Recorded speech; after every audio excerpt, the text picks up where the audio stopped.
Good morning, everybody. It's very close to getting into afternoon, and I think we have already exceeded around 5 minutes. In next 5 or 10 minutes, we'll close this session, and then I guess we'll have wider audience having, the hot tea waiting outside. It's inside now? Well, I hope I have the luxury of some space still left with people, on top of their mind to take some thoughts around how we can use IT in innovation.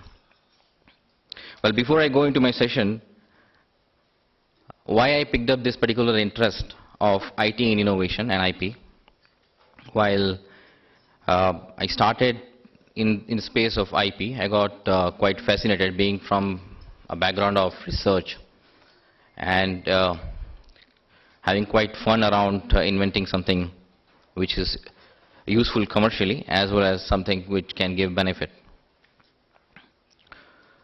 Well, if you look at the way things are moving today, the kind of inventions we are dealing with, I feel that the current IP law per se has a great challenge in front of it.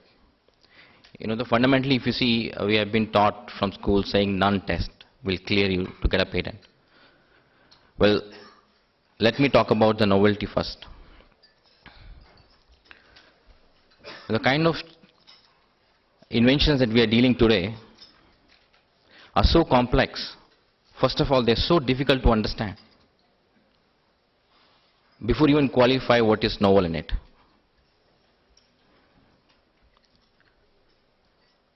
On the non-obviousness part of it, if you go back the way we have been taught and we are coming up, we are streamlined about saying that we are going to be electronic engineer or electrical engineer or mechanical engineer. But if you see the kind of products that we are generating, the inventions that we are getting into are actually multidisciplinary. So you find really a skilled person in that art who is multidisciplinary to really challenge the obviousness aspect of it. And the last one anyway is broken up because we see absurd patents coming in databases and being granted. So utility is the weakest gate for the patents. So bear with this particular fundamental aspect of philosophy around inventions. We don't have the luxury of the past where we have inventions streamlined around education and the disciplines.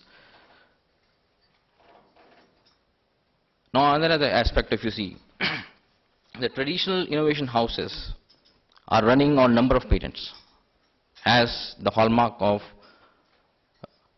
benchmark of the traditional innovation and the history. Now fundamentally, if you see today, the life cycle of the product is so small. Within 6 months, you will see 3 or 4 new products, equally complex in terms of their functionality, paving in your pockets, like a mobile phone. Now, if you look at from that benchmark perspective, I think people and inventors particularly are beating a decent day in and out. And he had a goal of one invention, major one, in 6 months.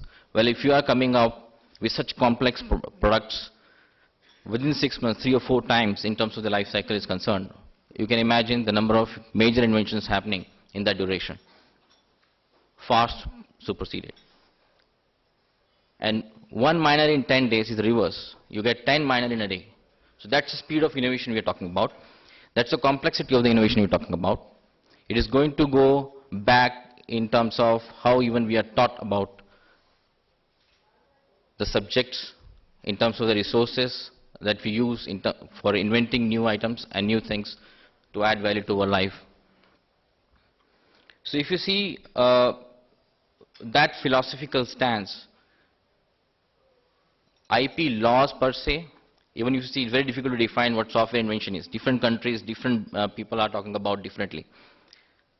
And the law is trying to chase out of these argumentative discussions in the case laws to really define, perfect, amend, keep coming up again and again. It's going to be a challenge for a long time as more and more amalgamation of different fields come into picture. It's going to be a challenge. Until that time, the commercial powerhouses, those who are riding innovation waves, will continue to boost the IP world to stick to their norms till the fundamentals are really changed and challenged from an angle of what really the invention is. So that philosophical took me away from the concept of patents.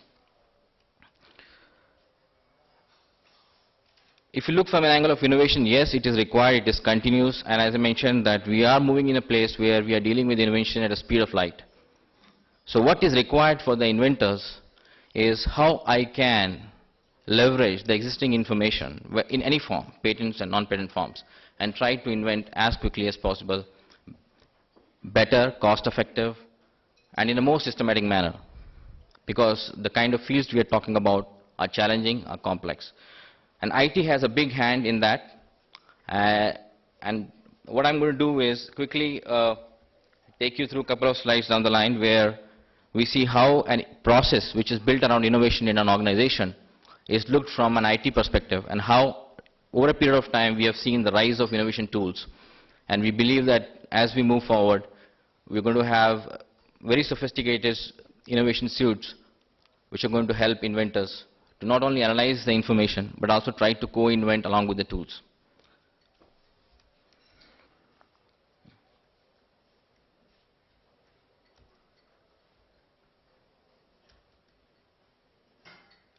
I need a help.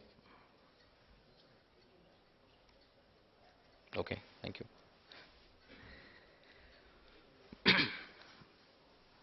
Now, if you see this particular slide, we're talking about how the business growth or business value is going to be provided by the IT. IT has been involved in non-innovation kind of fields, but what we are saying, the IT has to gear up to provide direct value to the innovators. So from the current state of IT to what we are going to have the future state of IT in terms of the innovation, many softwares primarily geared towards helping the innovators are coming in way. And some of the examples we just saw about when Kanwal Rai is trying to talk about how that particular software can help in terms of data extraction and mining. So there are proprietary softwares in this field. There is a lot from the open source which are very cost effective and really can add value that is coming in the organization.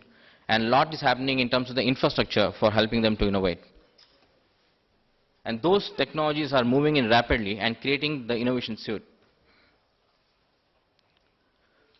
So if we are in a game of adopting IT in our innovation and IP layer, we are actually going to make inventors more productive, more aligned with the business, and more competitive. So that's a delta. If you see that amount of time that can actually be cut down by using these kind of tools end to end, from idea generation to the production to the commercialization stage. If we can have a complete workflow neatly automated, provided with analytical tools, we'll find the time of invention further squeezing. Those are the challenges these software have to kind of address. And the current state, if you see how these applications could be classified, you see the first set of applications which people are developing are around the ideation processes, which means that making inventors to think more rapidly, more focused manner. So those are the aspects of ideation process. If you see from the second set of applications, we're talking about from once you have ideas in place, how you can take that idea to the IP process. So ideation to IP process is another set of journey for innovation and IP tools to pick up, and there are many tools in that space. I'll just walk you through that quickly. And then the third leg is once you have the IP, how you take it to the market and how IT could help in that process. And the fourth one is how you're going to govern your innovation and IP process in an organization. So these are the four categories of IT. That's okay. And as of now, people are thinking in these silos. You'll find very few applications on the vendors who are cutting across all of them. Very few at this point of time. So that's the maturity of the IT for helping in the innovation processes and the IP processes to be automated. Some things have been also talked about when Dr. Kashyap was talking about how any innovation strategy is useless if we don't have IP strategy built into it. So if you see from this particular slide, you see normally you start with the business strategy at top, like how the organization has to move, and then you frame up your innovation strategy and the IT strategy to help where all you can actually automate these pieces of innovation. You bring up those tools in a systematic manner in an organization, enable your inventors and the IP organizations within your unit as well as your coordinators outside the organization. Evaluate and keep on refining. This is the additional process that has to come within an organization to adopt IT for innovation as well as IP. And people across the organization from different processes have to come together, and IT is going to act as a backbone for helping them to ideate together, helping them to take it to the IP, take it to the market in terms of the product and services, and take it to, in terms of the governance is concerned, keep on improving over a period of time. So IT will become a backbone as we go forward, and as also a kind of a benchmark for how mature you are within your organization. How sustainable, how predictable you are will be decided by how you are going to use and leverage this IT.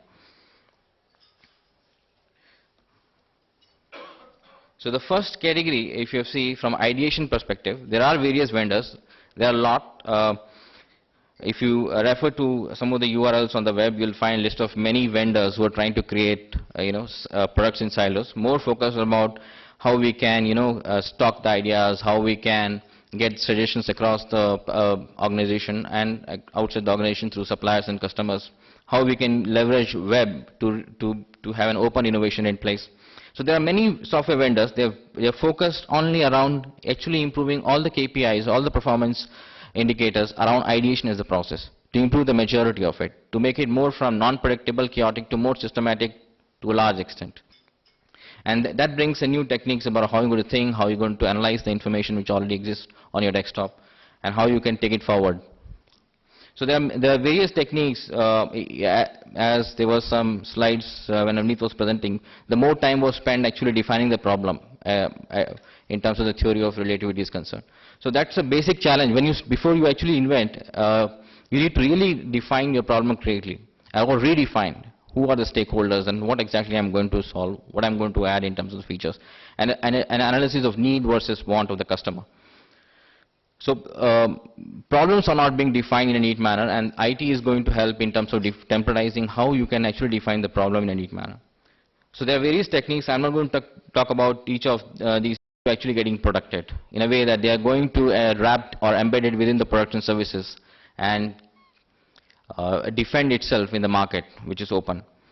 So those IP in any form, whether you're talking about the copyright, trademarks or patents, these ideation process have to be taken in a systematic manner. So which means that we start with our journey with the invention disclosures, and then getting it reviewed rightly, evaluated in terms of the value of the invention before we get into IP place, and following the entire prosecution process, which is global in nature, even if you have treaties which enable you to take to a larger markets, but you still need to handle at second leg at a national level. So you have a complex IP prosecution process for IP cell to have a complete view of where all we have spread, how we have spread, how we are getting into annuities, how we are renewing it, where we actually need to renew, where we need not, how much money is going in each of these products, how their patents are being mapped to the products, how the products are doing that particular geography, do we need to protect it, or do we have another IP in place which will replace it in future. So all those aspects of decision making that is involved in IP prosecution.